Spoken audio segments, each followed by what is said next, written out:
na nangyari sa Quezon City. Ang punot dulo ang agawan ng magkapatid sa paupahang apartment. Nakatutok si Victoria Tula.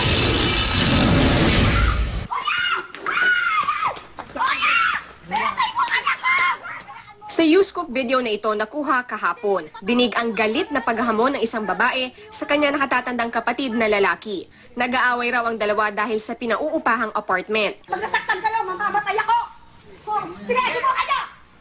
Pero sa gitna ng kanilang away, biglang naglabas ng balisong ang lalaki at sinaksak ang isang binata. Pilit daw kasi nitong inaawat ang away ng kanyang inang itinago natin sa pangalang Virginia at yuhing kinilalang si Maximo Ahito.